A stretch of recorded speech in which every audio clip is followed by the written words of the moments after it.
What's going on, people? It's Diego. We are here for another episode of Useless Conversations. For anybody that's new, go ahead and hit that subscribe button down below. That way you can be on top and up to date for any new episode that I come out with. Let's get it, man. Your name is what? Alrighty, for those of you who don't know, Kim Kardashian and Kanye West, Kim Ye, as everybody likes to call them, had their third baby on Monday, I believe, baby girl, whose name is going to be Chicago West, Kim Ye, or Kim Kardashian, posting it on her social media account on Friday, letting the world know. And that made me think, man, a lot of people, celebrity-wise, they tend to have a lot of unique baby names. I'm not really sure what's going on. I think a lot of people in Hollywood, they look at it as if, hey, I'm rich, my kid's gonna be rich. The name shouldn't really matter much. So, in light of that, Chicago West, I peeped a couple other funny names that I thought were pretty unique for a couple of celebrity kids, man. I just wanted to run those by you guys. Let me know what you guys think about these names in the comments down below. Shannon Sossaman, I believe that's how you say it. Kid named Audio, pretty unique. I'm not sure if it's Audio Sossaman or however you say her last name, but pretty sure she might like music. Next up, Tony Braxton and Carrie Lewis. Denim? That's pretty unique. Not sure if they have a boy or girl. I'm assuming it's a girl. Denim, kind of fashiony, fashionista. I like jeans, but I like jackets. I'm not really sure what's going on with that one. Bear Grylls. Kid name is Huckleberry. I'm pretty sure you guys know that book.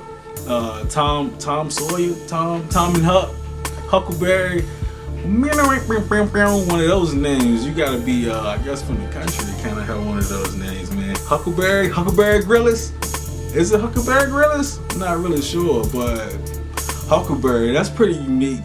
Casey Affleck, Indiana. Just go out the state, There's a couple other states that, may sound a little better. Virginia, comes to mind. Georgia maybe, but no, let's be unique all around the board and be Indiana. I'm not sure if it's too many people named Indiana, but probably the most unique out of all of them, Jason Lee and Beth. I don't know how to say Beth's last name. Is that Riesgraf? I can probably be butchering that name, I'm sure, but that kid name is Palette Inspector. And when I tell you that's probably the most unique kid name I've ever heard of, Palette Inspector is pretty unique. Maybe somebody wanted to be an inspector, somebody wanted to be a pilot. They kind of mixed the two together. Not really sure how that went, but Palette Inspector is pretty unique. I don't think I'll ever name my kid anything like that. But my kid, I just decided to give her a regular name, just a simple regular name, Sophia. Probably should have been Sophia Inspector or Sophia Palette now. Now I'm thinking about it, Sophia the Builder. I don't know. Bob the Builder's niece, probably. I don't know. Let's move on. Jags versus the Patriots. Alrighty, man. Been waiting to get to the playoffs all episode, man. Jacksonville with the upset against the Steelers. I called it last week. If you paid attention to last episode, or if you haven't seen it, go back and revisit. But I called every game right last week. I called the Jags beating the Steelers in Pittsburgh one more time. I also called the Vikings beating the Saints. We'll get to that in a minute. And I also called the Falcons. Well, the Falcons losing to the Eagles.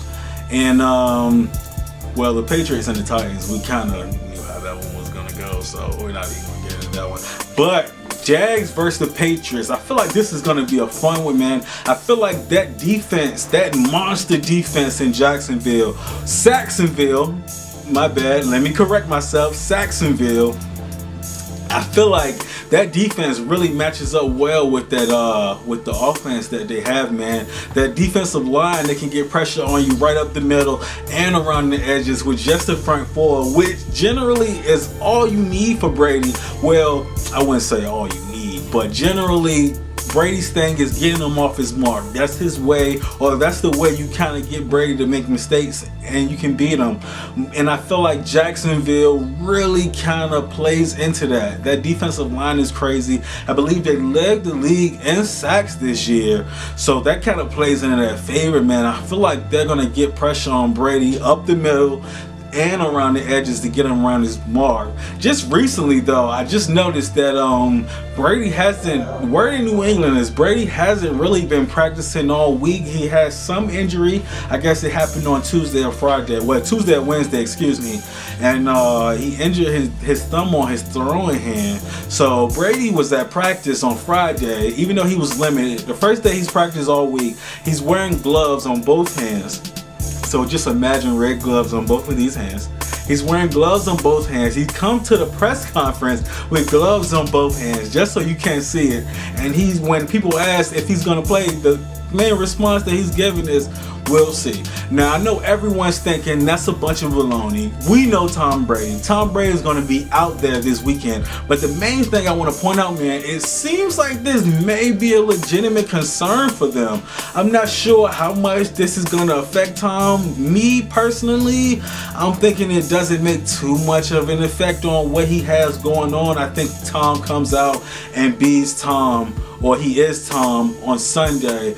But honestly, man, I just don't think it's going to be enough. I got Jacksonville beating New England with the major, incredible, the world is going to burn down if this really happens, upset in New England, man. I just think those two corners on the outside, Jalen Ramsey and AJ Bouye, man, we're talking about all pro corners, man. Shut down, legitimate. From what I'm understanding, Jalen Ramsey is probably going to line up on Gronk all day.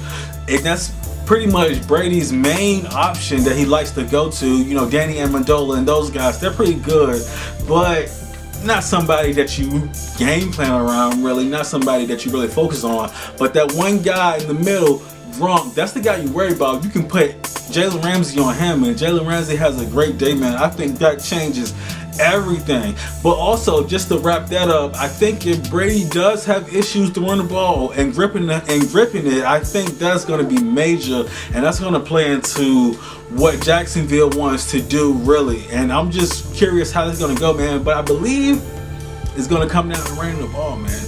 And I think Leonard Fournette and that Jacksonville offense, I think he's going to get at least about 30 carries on Sunday. And I feel like Fournette is going to have a lot of success this weekend, man. Don't ask me why. I just feel it. I feel like this is one of those years where you have one of those crazy upsets, man. I'm not betting against Tom Brady. I just like defense. And one thing about defense and running the ball, the two main ingredients you need to win a championship, buddy. So I got Jacksonville coming out with the upset, man. I'm not sure if they will, but hey, because it's Tom, but I think they're going to pull it off, man. Close win in New England for Jacksonville this weekend. Vikings versus the Eagles. This one probably here. I know we said the Vikings and the Saints game was going to be the game of the week. This is probably going to be the game of the week again. But before we get into it, man, the Vikings, my boys pulled off probably the most unbelievable upset. Well, not even an upset, because we were winning most of the game anyways, but probably one of the greatest plays I ever seen in my life. Let's go ahead and take a look at it, man, because why not? I know you guys seen it. It's been all over ESPN. It's been all over the news, but let's take another look at it because this is my show and this is my team, so let's show it again. Keenum's going to try to work the ball on the boundary. Keenum steps into it. Pass is caught. Diggs! Sideline! Touchdown! Unbelievable! Vikings win it!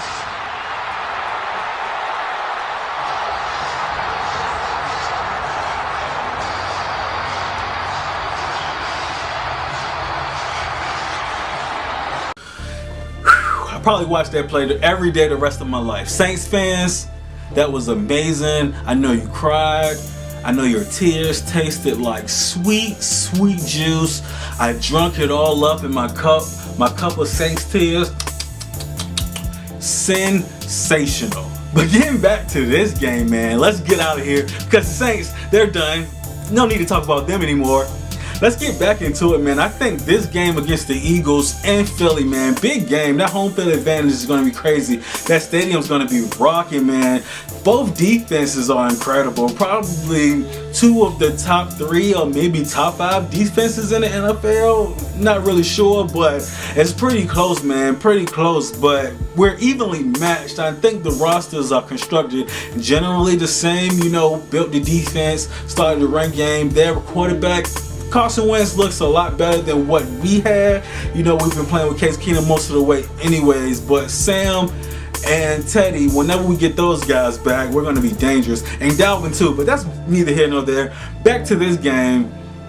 I think the teams are pretty evenly matched. I think it's going to come down to between the quarterbacks, Nick Foles and Case Keenum, who doesn't make the most turnovers, I guess, or who makes the least amount of mistakes. I know Case has pretty much been in for us the entire year, so I'm expecting Case to come out and play with like an experienced vet in the situation. Not that Nick Foles wouldn't, but he's only been played, I think this is only his 4th or 5th game, I believe, because with Carson Wentz being injured at the end of the season, man, and Philly just doesn't look like they're on the same page offensively, especially in that pass game, man. With that pass game that they have, I think we match up pretty well as far as our defensive backfield. I think Xavier's going to be matched up on Alshon all day. I think Harry's going to make a few plays, man. I like Case. I like Case to make the least amount of mistakes in this game. I know he almost did it. You almost did it, Case. You almost did it, but you saved the day at the end of the game. But I think Nick makes more mistakes than Case does this week. And I think we pull it out in Philly, man. It's going to be a tough game. It's pretty much going to come down to that defense and the running game, man. Outside of the quarterbacks, whoever can run the ball, play the best defense is going to end up winning this game, man. I don't think you can go up more than 2 or 3 possessions in this game and be able to come back, being how incredible both defenses are. But I feel like this is our year. I feel like we are going to hashtag bring it home. Bring it home. Skol Vikes. Let's get it, man. Vikings taking it in Philly, man. Back in the Super Bowl at home. Let's get it, man. Alrighty, man. Go ahead and wrap this episode up, man. I appreciate you guys for tuning in this week. Pretty much high stakes, man. You may not get an episode if for whatever reason we lose next week. I'm probably gonna be pissed, and this is probably gonna be the last thing I want. I don't want to, shoot an episode pretty much pissed. I'll probably still be pissed next week when it's time for this video to shoot. But I appreciate you guys again, man. Go ahead and leave a comment down below. Let me know what you guys' thoughts are on everything. Let me know who you think is going to take everything this weekend, man. Who do you have in the Super Bowl this week? Let me know. Let's discuss in the comments. Drop a like. Subscribe if you haven't, man. And I'll see you guys next Saturday if we win. If not, I'm going to be pissed off video. And it's probably going to be 2 minutes. But who cares anyway? This is my show. I appreciate you guys tuning in, though, man. Peace.